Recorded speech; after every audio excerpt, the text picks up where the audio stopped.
Halo, selamat siang pemirsa Dunia Sehat. Apa kabarnya Anda hari ini? Semoga selalu dalam keadaan yang sehat dan juga baik pastinya ya. Baru kembali dari liburan panjang sepertinya ya. Semoga hari ini selalu semangat nih, di awal minggu kita harus semangat pastinya nih ya.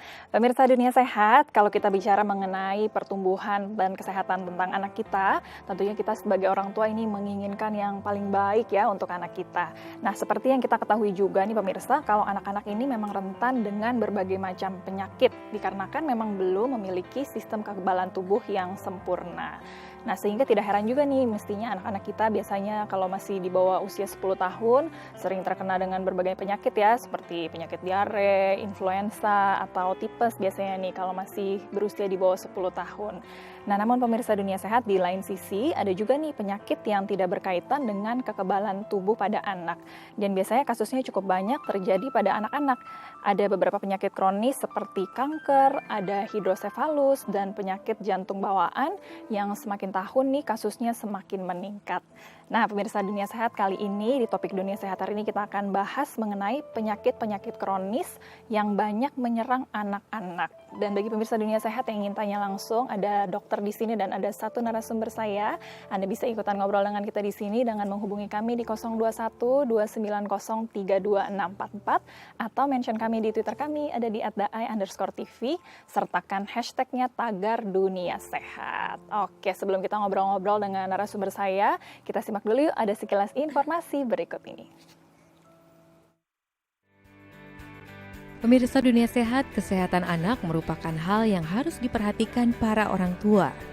Daya tahan tubuh yang belum sempurna membuat anak-anak mudah terserang penyakit, seperti flu, radang tenggorokan, diare, tipes, dan demam.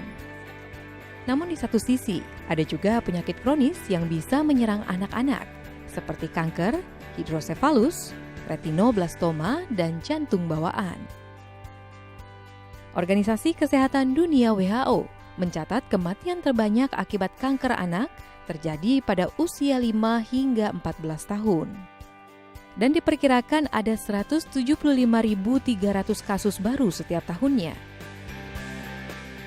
Dan 96.400 penderita meninggal. Meningkatnya kasus penyakit beresiko pada anak membuat Yeni Dewi Mulyaningsih atau yang sering dipanggil Mama Taufan ini mendirikan komunitas Taufan. Komunitas yang berdiri pada tahun 2013 lalu ini memiliki visi mendampingi keluarga pasien untuk penderita kanker agar bisa mendapatkan dukungan moral, material maupun finansial. Komunitas Taufan memiliki 5 program yang sudah berjalan, yaitu Fun Trip, Santunan Pasien Mandiri, Kamu Bisa, Charity Festival, dan Peduli Kanker Anak. Tidak hanya itu saja, yayasan yang berada di Jakarta Timur ini juga memiliki program inti yang dilakukan 3 kali dalam seminggu, yaitu Home Visit, Bangsal Visit, dan Support Visit. Program Home Visit sendiri merupakan kegiatan mengunjungi rumah pasien-pasien rawat jalan. Hal ini bertujuan untuk memberikan support kepada orang tua, menghibur pasien, dan memberikan bantuan atau kebutuhan yang tidak ditanggung pemerintah, seperti biaya transportasi untuk rawat jalan, biaya kebutuhan sehari-hari selama rawat jalan, menyiapkan mainan, dan susu. Sedangkan program Bangsal, para relawan bertugas mengunjungi pasien dengan kanker yang sedang menjalani rawat inap. Dan Support Visit adalah kunjungan rutin ke rumah sakit yang dilakukan 2 kali dalam seminggu. Iya, pemirsa Dunia Sehat, tadi sudah lihat ya sekilas informasi mengenai komunitas Taufan tadi. Dan hari ini kita sedang membahas mengenai penyakit-penyakit kronis yang sering menyerang anak-anak. Kita langsung kenalan yuk dengan narasumber saya hari ini. Hari ini ada 2 narasumber saya. Yang pertama ada Dr. Stephen Chia SPA, spesialis anak dari Rumah Sakit Ibu dan Anak Grand Family. Halo, selamat siang dokter. Apa kabar? Dr. Stephen aku panggil boleh dok ya? Boleh. Nanti tanya-tanya sama dokter nih ya mengenai penyakit kronis yang menyerang anak-anak. Dan yang berikut tadi kita sudah lihat sedikit nih, ada di dalam tayangan tadi ya mengenai komunitas Taufan. Ini ada Mbak Yeni Dewi Mulyaningsih, ini founder dari komunitas Taufan. Halo, selamat siang. Halo, selamat Mama siang. Taufan aku panggilnya ya. Iya. Boleh, nanti kita cerita-cerita nih mengenai komunitas Taufan, tapi kita tanya-tanya dulu sama dokter, boleh ya, Mama Taufan boleh, ya? Oke, dokter, tadi kan kita memang bicara mengenai penyakit-penyakit yang sering menyerang anak-anak nih. Ini kan anak-anak memang rentan terhadap berbagai penyakit, itu kenapa sih dokter sebenarnya? Oke, anak-anak terutama kita tahu ya, kita klasifikasi anak itu berarti usia 18 tahun ke bawah. Cuman ada beberapa usia di mana sangat rentan terhadap infeksi, terutama anak-anak usia di bawah 2 tahun ya.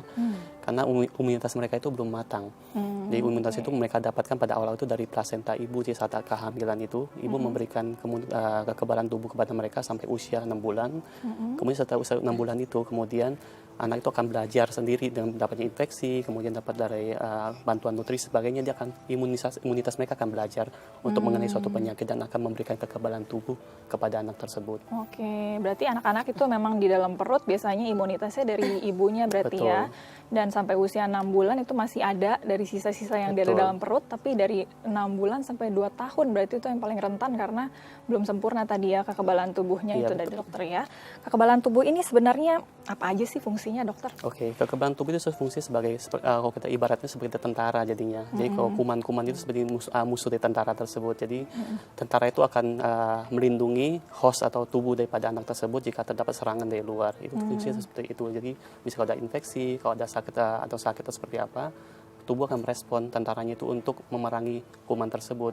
Cuma tentunya itu untuk dapat tentara itu untuk bisa membunuh kuman tersebut dia perlu latihan ya. Jadi dia perlu ekspos dulu dengan sakit tertentu tersebut sehingga mereka terlatih dan suatu saat waktu infeksi itu berulang lagi, anak itu akan mempunyai kemampuan untuk menghadapi infeksi tersebut. Itu yang disebut imun sistem. Oke, sekarang kita ke Mama Taufan dulu boleh Ya, dokter ya, silakan. sebelum kita ngobrol sama dokter lagi. Oke, Mama Taufan, tadi kita udah lihat nih sedikit mengenai komunitasnya ya. Iya. Mama Taufan boleh ceritain mengenai komunitas Taufan ini sebenarnya komunitas apa sih, Mama Taufan? Jadi komunitas Taufan ini adalah komunitas penggerak relawan untuk mendampingi pasien anak dengan kanker dan penyakit beresiko pada beresiko tinggi pada anak lainnya ya. Jadi kami mengajak sebanyak mungkin masyarakat luas untuk ikut peduli dan berkontribusi dalam kegiatan kita dalam mendampingi pasien-pasien anak. Sedangkan nama Taufan sendiri diambil dari nama anak saya. Beliau berjuang 2 tahun melawan kanker darah dari 2011 sampai 2013 dan akhirnya beliau wafat 1 Mei 2013. Bulan Juni saya udah balik lagi ke rumah sakit. Awalnya saya hanya merasakan bahwa rumah sakit itu rumah kedua bagi saya. Ada perasaan nyaman atau perasaan dekat gitu kalau setiap kali saya datang ke sana. Saya rutin 3 kali dalam seminggu ke rumah sakit, menghibur anak-anak, menyemangati teman-teman saya.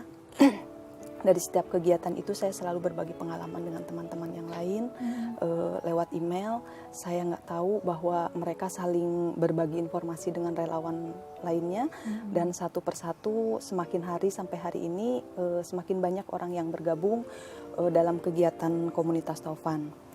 Dan mulai 2013 Desember itu kita bikin komunitas Taufan. Dan bulan September 2014 sudah legal menjadi yayasan. Seperti itu. Berarti memang dari pengalaman Mama Taufan sendiri ya, karena memang pernah memiliki anak yang memang sempat sakit kanker darah ya Mama Taufan ya, akhirnya meninggal dunia di tahun 2013 ya.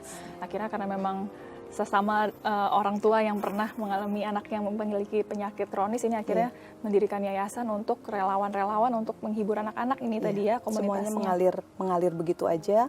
Awalnya saya tidak tahu apa yang harus saya lakukan pada saat saya datang ke rumah sakit, tapi karena banyak sekali dukungan dari teman-teman dan donatur, akhirnya ya seperti inilah ada yayasan komunitas Taufan. Dan karena memang pasien dampingan kita juga sudah semakin banyak, ya tanggung jawab kita juga semakin besar. Oke, nanti kita tanya lagi nih ya mengenai kegiatan-kegiatan di komunitas Taufan, tapi kita harus jeda sebentar nih dokter dan juga Mama Taufan, boleh ya kita jeda sebentar ya. Oke, pemirsa dunia, saya tadi sudah dengar nih sedikit mengenai penyakit kronis nih ya, mengenai imunitas tadi baru dibahas oleh dokter. Nanti kita tanya kira-kira penyakit kronis apa aja nih yang bisa menyerang anak kita. Tadi ada juga penjelasan mengenai komunitas Taufan. Dan bagi Anda yang ingin tanya langsung, ingin ngobrol dengan kami di sini, Anda bisa menghubungi kami di 021 290 32644 atau mention kami di Twitter kami ada di @daai_tv, sertakan hashtagnya Dunia Sehat. Kita harus jeda sebentar, jangan kemana-mana, tetap bersama kami di Dunia Sehat.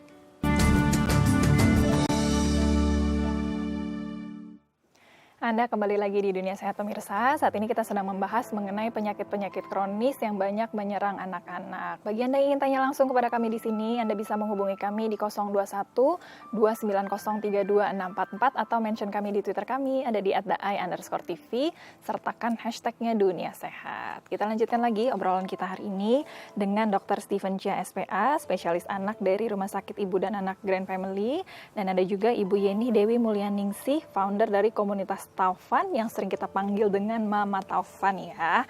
Oke, dokter, tadi kita sudah ngobrol nih mengenai imunitas pada anak nih ya, karena memang di usia 6 bulan sampai 2 tahun ini yang paling rentan tadi anak-anak terkena berbagai penyakit. Ini penyakit-penyakit apa aja tuh dokter yang bisa menyerang anak-anak kemudian? Oke, pada umumnya pada anak-anak itu biasanya yang paling rentan itu penyakit infeksi ya. Itu masih tetap menduduki nomor 1 ya.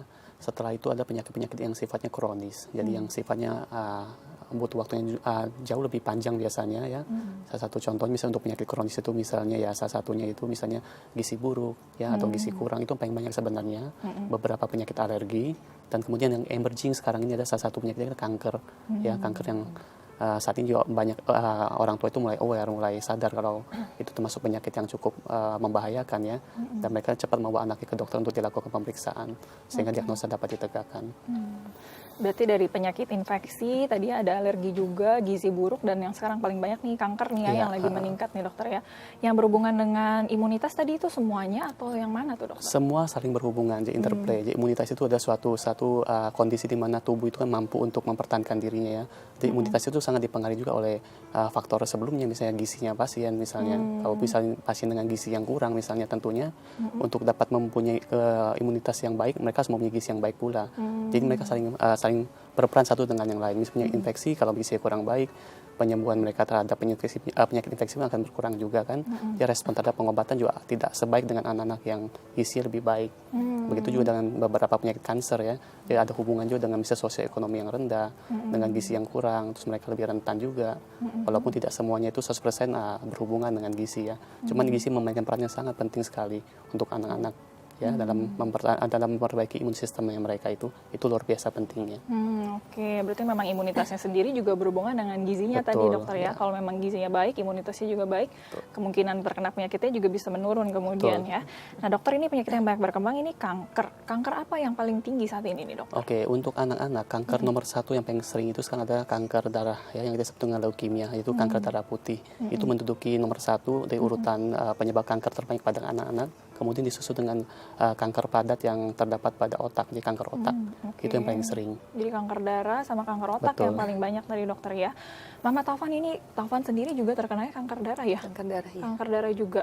Kalau yang Mama Taufan sendiri lihat, kalau di lapangan paling banyak apa nih yang paling diketemukan di komunitasnya Mama Taufan? Kalau pasien dampingan komunitas Taufan itu yang paling banyak itu kanker darah, kanker tulang, dan kanker mata. Oke, kanker darah, kanker tulang, dan kanker mata ya, ternyata banyak juga ya. Oke, kalau di program yang diberikan di komunitas Mama Taufan nih, ada apa aja nih untuk kanker-kanker tersebut yang kemudian dilakukan? Jadi kita punya program inti yang dilakukan dalam setiap minggu, 1 minggu 3 kali. Itu ada home visit. Home visit itu mengunjungi pasien lama dan baru di rumahnya bersama relawan atau donatur menyampaikan donasi. Tapi tidak hanya itu aja, bahwa kebanyakan pasien pada awal terdiagnosa atau pasien baru itu kan banyak sekali dapat support dari keluarga, teman, lalu lingkungan sekitar. Tapi karena pasien ini sakitnya jadwalnya padat dan panjang, itu biasanya sih dari hari ke hari itu hilang satu persatu. Dan karena juga sibuk dengan pengobatan ya, Mama Taufan ya? Maksudnya support dari lingkungan sekitar itu berkurang, bahkan mungkin hilang satu persatu. Nah, disinilah relawan dari komunitas Taufan kita datang kasih semangat baru bagi mereka kan. Selain itu ada juga support visit. Support visit ini kita mengunjungi pasien 2 kali dalam seminggu di rumah sakit. Ini kita mengunjungi pasien lagi rawat inap dan rawat jalan. Bahkan di situ biasanya kita bisa bertemu lebih banyak pasien lagi, dan pasien-pasien yang tidak bisa dikunjungi dalam home visit itu biasanya bisa sering kita ketemu di rumah sakit. Yang satu lagi adalah bangsal visit. Bangsal visit itu mengunjungi pasien dan keluarganya yang sedang rawat inap di rumah sakit. Itu biasanya kita bersama relawan menghibur pasien dengan storytelling, menggambar, badut, sulap atau apapun yang memberi keceriaan sama anak dan menghibur orang tuanya. Oke, di sela-sela berarti pengobatan bentuknya yang pendampingan begitu ya Mama Iya. Taufan ya, karena memang selain anaknya juga butuh dihibur, keluarganya juga butuh hiburan kalau memang menghadapi anak yang terkena penyakit kronis seperti ini ya. Oke, dokter, ini berarti kan memang lumayan banyak nih ya di komunitas Mama Taufan juga ceritanya banyak sekali anak-anak yang terkena kanker nih. Kankernya sendiri sebenarnya penyebabnya apa sih dokter? Ada genetis atau apa sih dokter? Oke, sebenarnya untuk penyebab kanker darah di sini ya multifaktorial ya. Ya banyak penelitian mengatakan itu mungkin ada hubungan dengan genetik, cuman tidak 100% benar juga gitu. Jadi ada beberapa juga anak yang kita periksa ternyata nggak ada hubungan sama sekali dengan genetiknya. Ya sporadis mungkin ini kita dapat tiba-tiba dapat, kita nggak tahu penyebabnya. Ada beberapa juga mengatakan ada hubungan dengan zat tertentu, misalnya alkylating agent yang kita bilang atau bahan-bahan teratogenik atau bahan-bahan kimia yang menyebabkan kanker darah juga ya. Cuman itu juga nggak sepenuhnya terbukti benar gitu ya. Jadi sampai saat ini kita belum tahu pasti penyebab pastinya. Cuman yang bisa kita identifikasi saat ini ya ada beberapa faktor risiko tersebut. Bisa genetik, lingkungan ya. Kemudian ada hubungan juga dengan gizi dan beberapa sebagainya.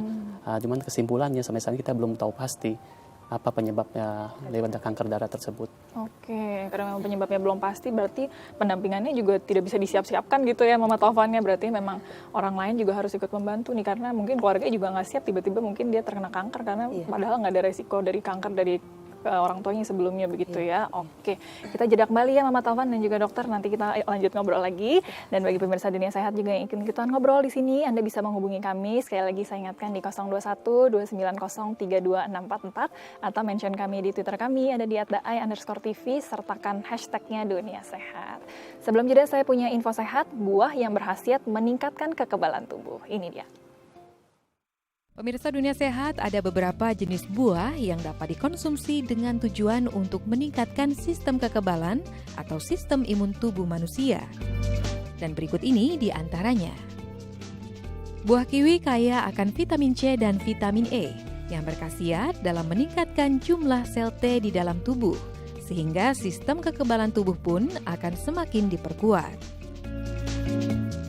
Blueberry. Jenis buah yang satu ini kaya sekali akan antioksidan. Tidak hanya itu, blueberry juga kaya akan vitamin A dan C yang terlibat dalam proses pembentukan antibodi. Karakteristik yang dimiliki blueberry tersebut menjadikannya sebagai salah satu buah penguat sistem imun tubuh manusia. Pepaya memiliki manfaat dalam memperkuat sistem kekebalan tubuh mereka yang mengkonsumsinya. Pepaya kaya akan beta-karoten yang juga dikenal sebagai provitamin A. Di dalam tubuh, beta-karoten akan diubah menjadi vitamin A yang berperan dalam proses antibodi. Stroberi kaya akan nutrisi yang berperan dalam mendukung sistem imun dalam melawan berbagai gangguan penyakit, karena stroberi kaya akan vitamin C dan A. Tidak hanya itu, biji stroberi juga diketahui mengandung mineral yang juga bermanfaat dalam menguatkan sistem kekebalan tubuh.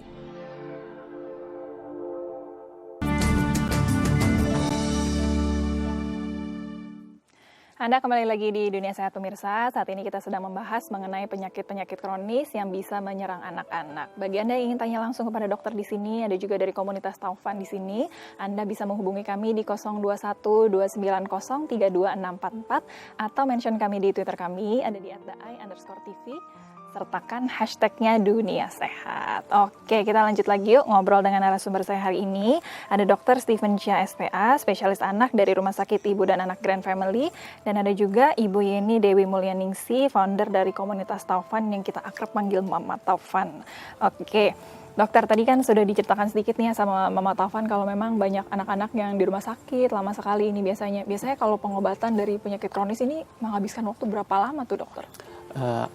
Sangat bervariasi ya, Melisa. Di sini untuk kasus kanker biasa kita membutuhkan waktu setidaknya 2 tahun, ya, 2 tahun. Jadi pengobatannya itu ada fase di mana itu sangat intensif sekali dengan pemberian kemoterapi, kemudian fase di mana sempat istirahat sebentar, kemudian mereka akan sambung lagi dengan kemoterapi lagi, dan itu memakan waktu kurang lebih 2 tahun. Dan selama itu 2 tahun kalau tidak terjadi apa-apa, biasanya kadang di dalam selama pengobatan itu mereka mendapatkan komplikasi sama perawatannya, mulai dengan infeksi atau efek samping dari kemoterapi tersebut. Kadang mereka membutuhkan perawatan berulang lagi, masuk ke rumah sakit, dan perawatannya cukup serius, kadang-kadang infeksinya cukup serius. Ya, jadi kita bayangkan sangat sulit sekali ya untuk orang tua terutama ya, selama 2 tahun harus mendampingi, mereka juga harus punya pekerjaan dan sebagainya, harus ada anak lain yang harus mereka urus dan sebagainya. Dan di sini adalah letak kesulitan-kesulitan yang mungkin dihadapi oleh dokter, pasien maupun keluarganya ya. Jadi sangat kita sangat prihatin juga sebenarnya untuk hal itu. Cuman begitulah pengobatan yang ada saat ini, kemoterapi minimal 2 tahun ya. Misalnya untuk penyakit kronis yang lain, misalnya contoh hidrosefalus, ya itu tergantung juga. Kalau hidrosefalus, biasa kita dapat melakukan pengobatan dengan melakukan pirau ya, antara otak dengan rongga perut.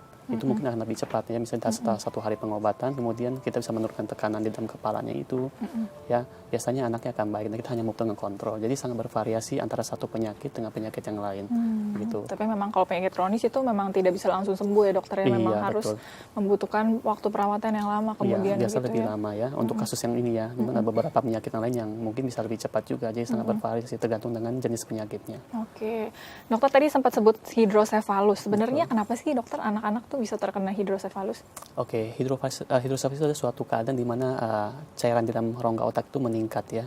Jadi penyebabnya bisa bermacam-macam, bisa mulai dari bawaan, ya bisa juga karena didapat. Jadi intinya itu hidrosefalus itu bisa disebabkan karena produksi cairan di kepala itu yang meningkat, atau penyerapan di dalam rongga kepala itu yang berkurang, ya, atau ada sumbatan di dalam perjalanan cairan otak itu untuk menuju ke saluran itu ada sumbatan.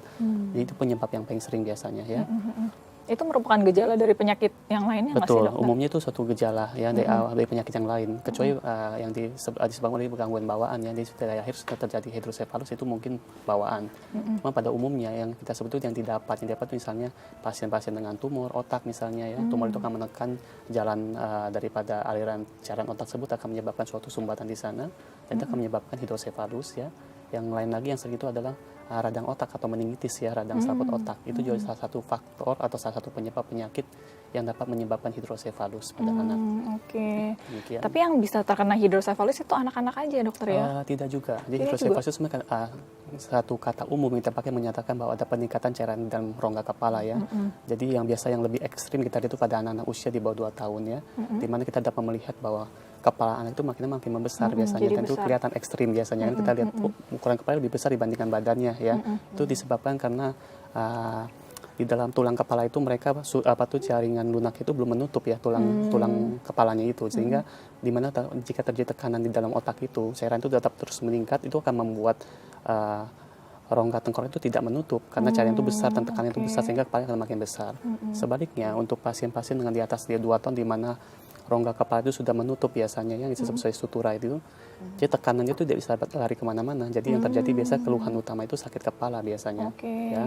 Jadi sehingga kelihatannya anak-anak itu kepala tidak membesar, tapi bisa terjadi peningkatan tekanan intrakranial disebabkan hidrosefalus juga. Oke, berarti kalau memang dari anak-anak itu lebih kelihatan bisa jadi besar karena memang rongga di kepalanya itu masih lunak ya dokter ya, betul, sehingga masih lunak dan mereka baru belum kelihatan. menutup. Oke, waduh ternyata banyak juga tuh pemirsa ya, ada hidrosefalus, ada juga kanker darah tadi, dan juga kanker tulang, kanker mata juga banyak tuh ternyata yang bisa menyerang anak-anak kita. Bagi Anda juga yang ingin telepon, saya ingatkan lagi nih, bisa menghubungi kami di 021-2903-2644 atau mention kami di Twitter kami, ada di @daai_tv, sertakan hashtagnya Dunia Sehat. Oke, kita tunggu teleponnya ya, kita ngobrol dulu nih sama Mama Taufan. Mama Taufan, dulu kan juga Mama Taufan sendiri pernah mengalami nih ya, anaknya memang juga terkena penyakit kronis kanker darah. Boleh diceritakan dulu pertama kali kesulitan yang paling dirasakan ketika anak sendiri mengalami penyakit kronis itu gimana sih Mama Taufan? Yang pertama adalah penerimaan ya, bahwa kita masih nggak percaya kenapa sih. Tapi memang sih perlu waktu ya untuk bangkit. Selama 3 bulan kita harus, saya dan suami terutama harus bangkit, bahwa bukan penyebab yang harus kita cari, tapi adalah langkah selanjutnya yang harus kita tempuh. Jadi pada saat itu yang kami lakukan pertama adalah langsung ke rumah sakit, berobat dengan dokter yang tepat, mendapat penanganan yang tepat. Ya seperti itu yang dilakukan pertama. Dan selain itu sih menghibur anak-anak saya ya, Taufan, terutama, dan memberi pengertian kepada kakak-kakak yang lain bahwa di sini sekarang kita sedang dalam ujian dan kita harus bekerja sama. Oke, kemudian pengalaman ini yang jadi bahan untuk menghibur keluarga-keluarga berikutnya ya, Mama Taufan ya. Sekarang ada berapa sih Mama Taufan yang tergabung di komunitas Taufan ini orang-orangnya? Pengurusnya atau relawannya? Pengurusnya berapa, relawannya berapa nih Mama Taufan? Pengurusnya sampai saat ini ada 5, dan relawan inti yang terbagi dalam beberapa divisi itu ada 35 relawan yang banyak sekali membantu untuk program kita. Sedangkan relawan yang ikut berkontribusi dalam kegiatan kita, baik yang inti atau yang lainnya, itu banyak sekali. Kayaknya sudah tidak terhitung ya. Perjalanan kami sudah sekitar 2 tahun. Oke, berarti yang sering ikut di home visit tadi itu 35 orang dan lebih ya? Yang 35 orang itu adalah relawan inti yang membantu program, merancang, mempersiapkan semuanya. Kalau ikut home visit itu berarti bisa banyak lagi ya? Oke, banyak sekali ya. Dan di komunitas Taufan ini juga bisa membantu dalam mencari dana untuk penyembuhan anak tersebut ya, Mama Taufan ya. Itu gimana tuh Mama Taufan? Caranya, sistem pengumpulan dananya ini? Pengumpulan dana sampai sekarang kita mengalir dalam artian donasi itu datang dengan sendirinya, maksudnya gitu, masih dari donatur baik individu. Oke. Berarti memang diorganisir langsung dari komunitas Taufan atau memang donasinya kemudian di perorangan aja tuh? Jadi kita kan menjembatani antara donatur dengan pasien. Jadi kita serahkan kepada donaturnya sendiri. Apakah mau langsung memberikan kepada pasien tertentu atau kalau tidak ada waktu bisa transfer melalui rekening yayasan, dan bila percaya kita alokasikan untuk pasien-pasien yang memang sedang sangat membutuhkan. Oke, karena memang pengobatannya selain lama juga membutuhkan biaya yang cukup banyak nih ya, Mama Taufan ya, karena memang banyak. Oke, nanti kita cerita lagi nih ya Mama Taufan dan juga dokter mengenai penyakit kronis ini. Kita harus jeda kembali. Baik pemirsa Dunia Sehat, bagi Anda juga ingin tanya langsung nih kepada Mama Taufan dan juga ingin tanya-tanya mengenai penyakit kronis pada anak, ada spesialis anak nih di sini ya, Dokter Stephen.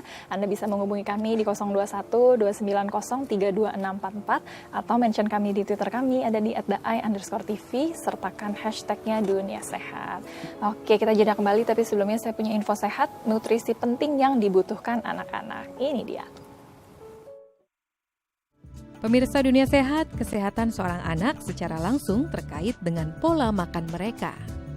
Penerapan pola makan yang baik sejak usia dini sangat penting untuk perkembangan anak di masa depannya. Inilah yang perlu kita ketahui tentang nutrisi penting dan sumber makanan terbaik untuk kesehatan anak. Protein.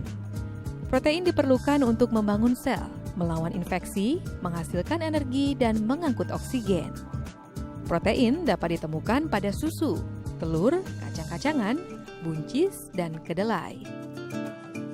Karbohidrat adalah sumber penting energi. Anak-anak harus makan lebih banyak serat selama masa tumbuh kembangnya. Makanan kaya karbohidrat meliputi beras merah, sereal gandum, roti, dan kentang. Untuk membangun tulang dan gigi yang sehat, anak-anak butuh asupan kalsium selama masa pertumbuhannya. Kalsium juga penting untuk saraf, otot, dan fungsi jantung. Dan kalsium dapat ditemukan pada susu, yogurt, keju, es krim, brokoli, sayuran hijau, dan tahu. Besi sangat penting untuk kesehatan anak. Besi dibutuhkan dalam produksi hemoglobin, pigmen pembawa oksigen dalam darah, dan mioglobin. Makanan yang mengandung banyak zat besi antara lain bayam, oat, polong-polongan, dan kacang-kacangan. Folat juga penting bagi anak-anak. Folat adalah vitamin B yang sangat penting untuk perkembangan tubuh yang sehat dan fungsi sel dalam tubuh.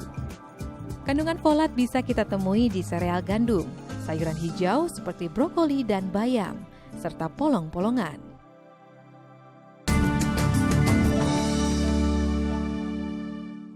Terima kasih pemirsa, Anda masih bersama dengan kami di Dunia Sehat. Saat ini kita sedang membahas mengenai penyakit-penyakit kronis yang sering menyerang anak-anak. Bagi Anda yang ingin tanya langsung kepada kami di sini, bisa ngobrol-ngobrol langsung dengan dokter dan juga ada komunitas Taufan di sini.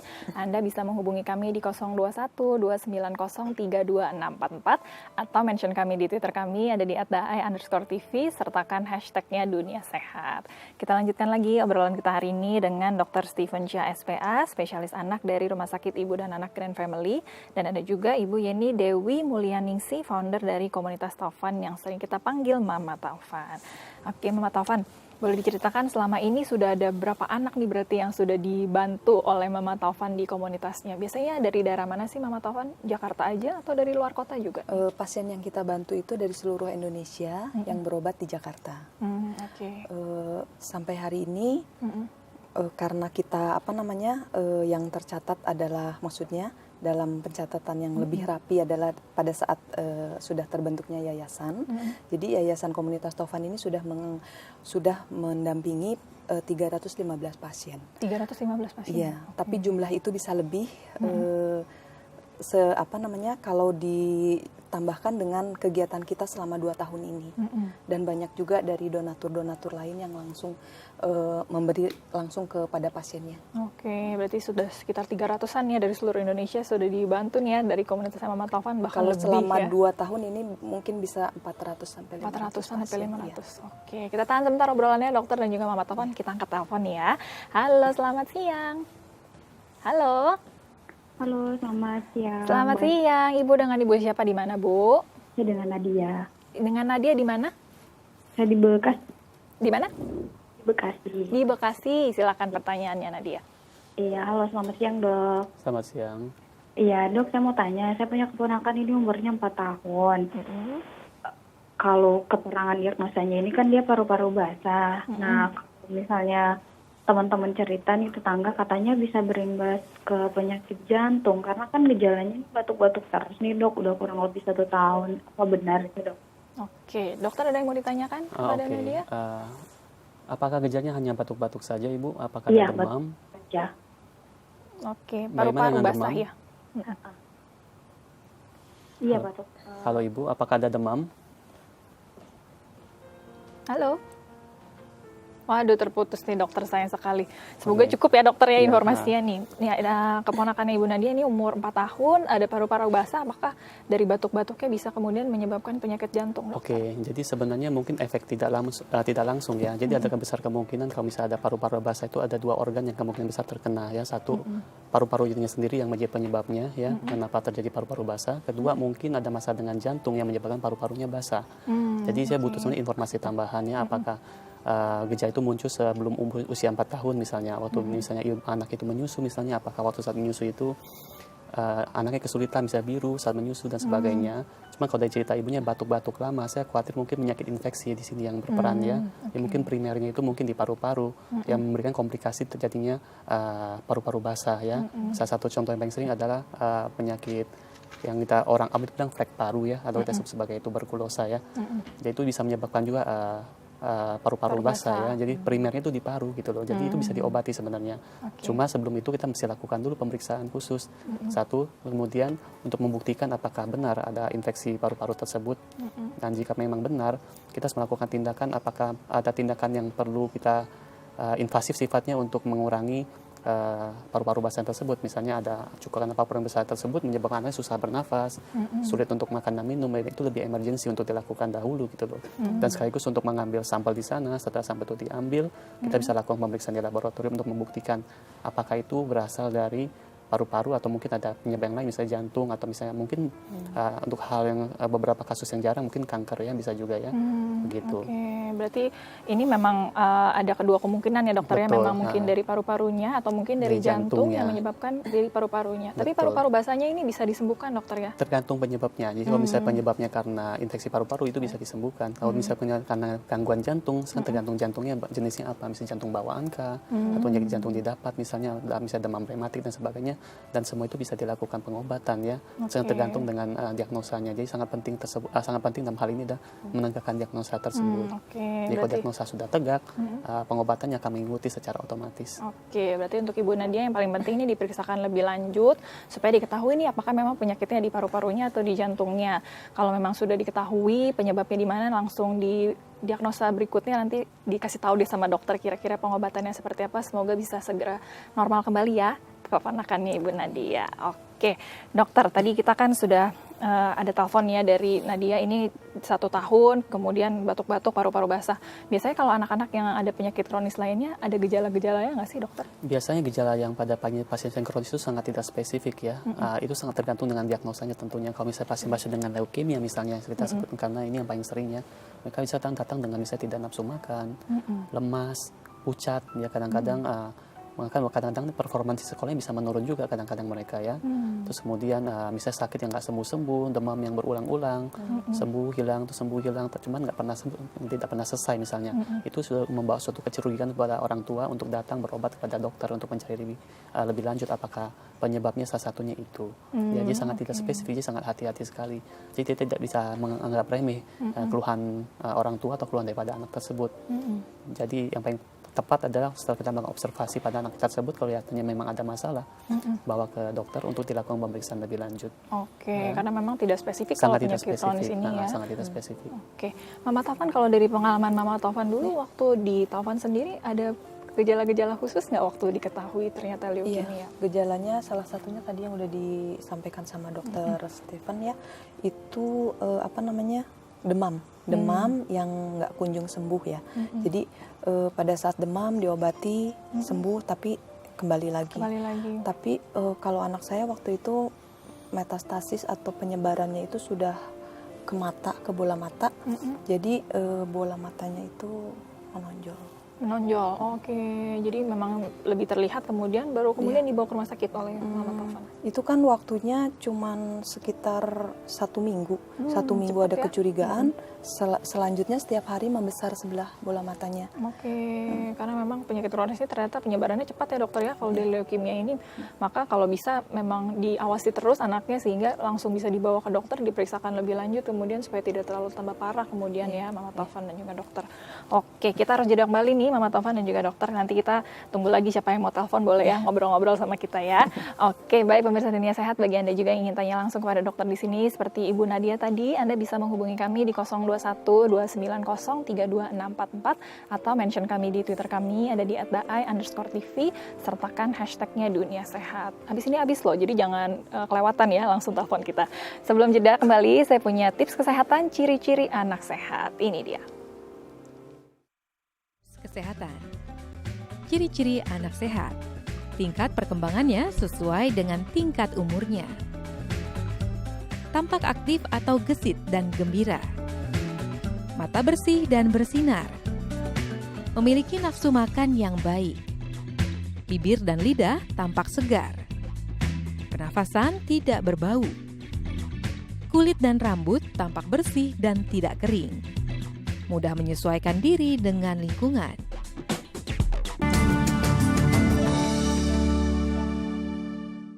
Terima kasih pemirsa, Anda masih bersama dengan kami di Dunia Sehat. Saat ini kita masih membahas mengenai penyakit-penyakit kronis yang bisa menyerang anak-anak. Bagi Anda yang ingin tanya langsung, Anda bisa menghubungi kami di 021 290 32644 atau mention kami di Twitter kami, ada di @daai_tv, sertakan hashtagnya Dunia Sehat. Kita lanjutkan lagi obrolan kita dengan Dr. Stephen Chia SPA, spesialis anak dari Rumah Sakit Ibu dan Anak Grand Family. Ada juga Ibu Yeni Dewi Mulyaningsi, ini founder dari komunitas Taufan. Dokter, tadi kan kalau sudah dijelaskan memang gejala-gejala dari penyakit kronis ini kan tidak begitu spesifik ya dokter ya. Kemudian kita bisa melihat anak kita lebih detailnya tuh dari mananya aja ya dokter ya? Mungkin dari makannya atau dari mananya sih dokter? Parameter apa yang bisa kita percaya biasanya adalah tumbuh kembang anak ya. Kita lihat berat badannya. Jadi kalau anak yang sehat itu harusnya mereka itu harus nambah tuh ya. Makannya bagus, kemudian nafsu makannya baik, kemudian direfleksikan dengan peningkatan berat badan dan tinggi badannya. Kalau kita anak itu stagnan, dia nggak nambah, ditambah dengan gejala-gejala tersebut kita udah mesti mencurigai sesuatu ya. Jadi misalnya ditambahin gejala yang tadi, yang demam yang agak berulang yang tidak sembuh-sembuh ya, nafsu makannya berkurang, terus anak kita lebih lesu, lebih pucat, terus performa di sekolah tidak baik, mulai menurun dan sebagainya, itu sudah membawa kecurigaan. Kita harus mencari apakah ada penyakit organik yang menyebabkan anak tersebut menjadi demikian ya. Nah, jadi tumbuh kembang bukan satu parameter yang cukup sensitif sebenarnya untuk melihat sebenarnya ya.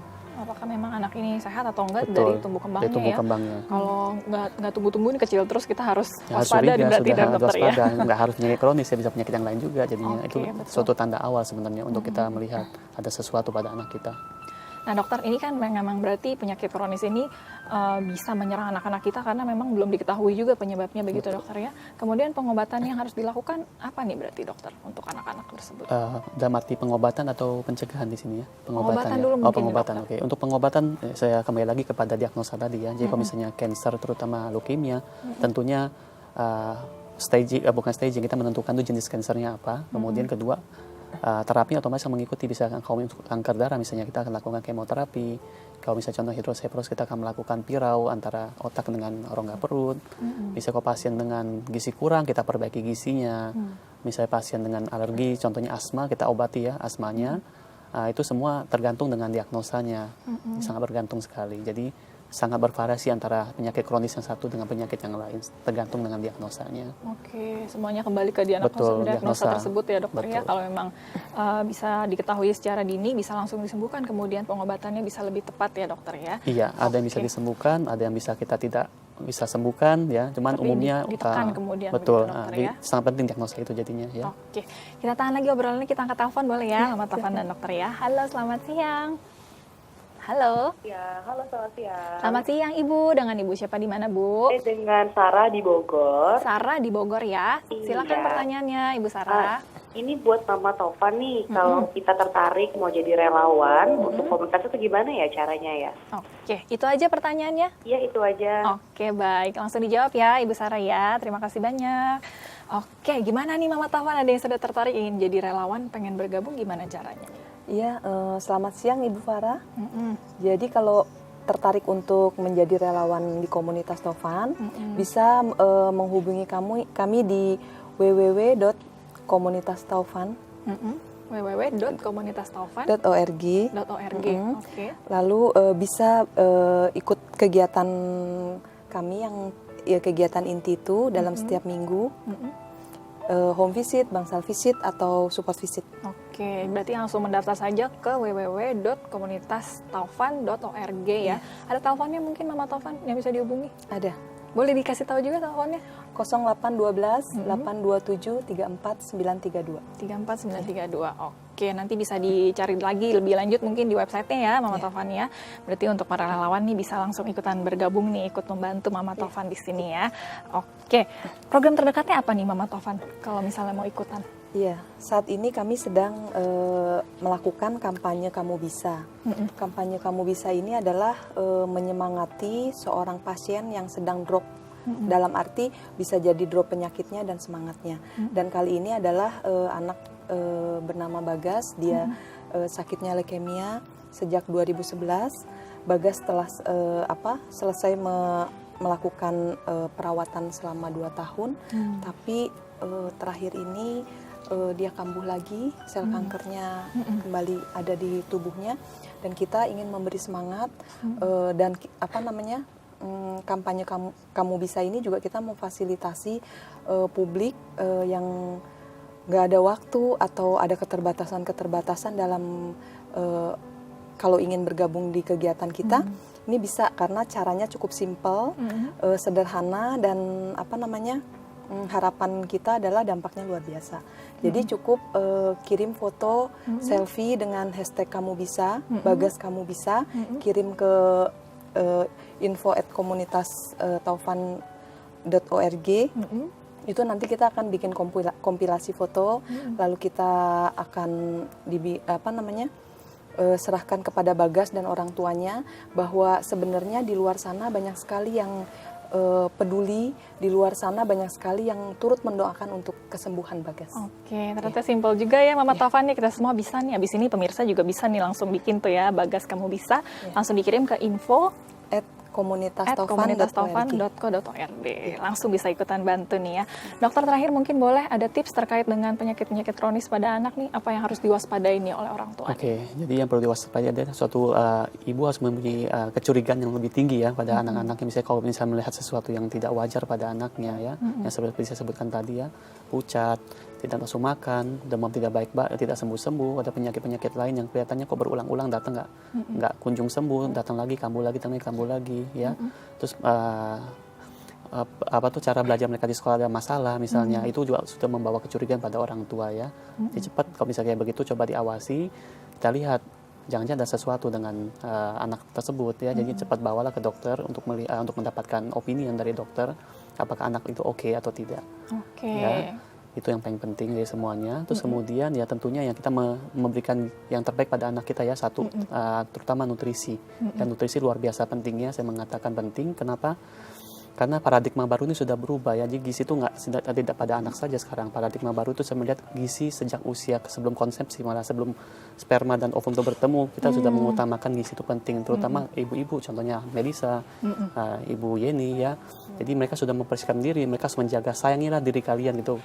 Perhatikan kesehatan kalian, karena dengan memperhatikan kesehatan kalian, memberikan nutrisi pada kalian akan memberikan keturunan yang akan lebih baik gitu loh, yang risiko lebih rendah.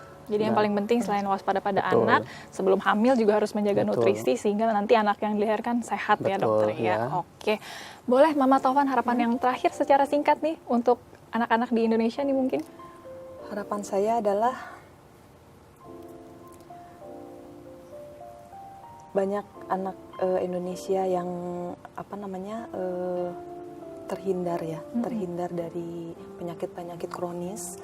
Itu adalah kerja kita bersama ya, pemerintah, yayasan atau organisasi sosial lainnya. Semoga dengan edukasi yang lebih menyebar, edukasi dini, banyak anak Indonesia yang terselamatkan. Oke, baik. Terima kasih banyak ya Mama Taufan sudah hadir di sini dan juga dokter sudah memberikan penjelasan. Semoga semakin banyak anak-anak Indonesia yang sehat kemudian ya. Jangan lupa ikutan gabung di komunitas Mama Taufan jadi relawan ya. Betul. Oke. Baik, pemirsa Dunia Sehat, terima kasih banyak ya sudah bergabung bersama dengan kami, sudah telepon tadi, sudah partisipasi. Semoga tadi informasi yang baru ini bisa menjadi pengetahuan baru bagi Anda di rumah. Bagi Anda yang ingin mengirimkan kritik dan saran kepada kami, caranya gampang sekali, bisa mengirimkannya melalui SMS di 08898105.000 atau melalui Twitter kami ada di @daai_tv, sertakan hashtagnya Dunia Sehat, atau melalui Facebook kami ada di Dunia Sehat Daai TV. Akhir kata, saya Melisa Ganasari pamit undur diri. Terima kasih atas kebersamaan Anda. Sampai jumpa dan salam sehat.